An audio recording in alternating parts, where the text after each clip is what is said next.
Bonjour. Alors c'est la rentrée des classes, on va parler d'école. D'abord, dire merci aux enseignants qui, toute l'année, vont faire du mieux qu'ils peuvent pour élever le niveau de connaissance et d'émancipation des élèves. Mais aussi dire tout ce qui ne va pas. Madame Borne elle-même, la ministre, dit qu'il manque 2500 enseignants. Partout, il manque des AESH pour s'occuper des élèves en situation de handicap. Dans bien des endroits, les familles ne peuvent pas payer les fournitures scolaires dont les prix ont encore augmenté et qui devraient être gratuites selon notre programme. Ici à Saint-Nazaire, on a aussi des problèmes plus locaux, l'internat du lycée Aristide Briand qui n'est désormais plus ouvert le dimanche soir.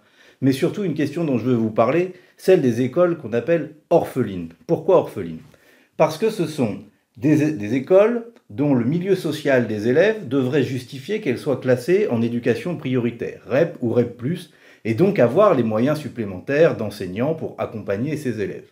Mais maintenant, pour être classé REP ou REP+, depuis 2015, il faut être rattaché à un collège qui lui-même est classé en REP ou REP+. Or, ces écoles ne sont pas rattachées à des collèges classés en éducation prioritaire. Si bien qu'elles se retrouvent privées des moyens, alors que la composition sociale des élèves qu'elles accueillent devrait leur en donner le droit. Il y a une rupture d'égalité absolument insupportable qui se fait, la Cour des comptes elle-même le reconnaît. Et dans le département de Loire-Atlantique, ça représente 44 écoles.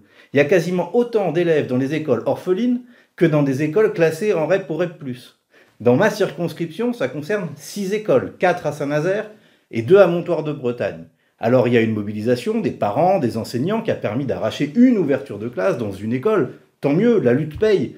Mais puisqu'elle paye, il faut continuer. Il faut continuer parce que ça ne peut se faire qu'avec plus de moyens, plus d'enseignants, que de donner les mêmes chances à tous les enfants du pays. Et donc plus de moyens, ça veut dire aussi faire partir M. Bayrou, faire partir son budget d'austérité et avoir enfin un budget qui investisse dans l'école parce que c'est l'avenir de nos enfants et du pays.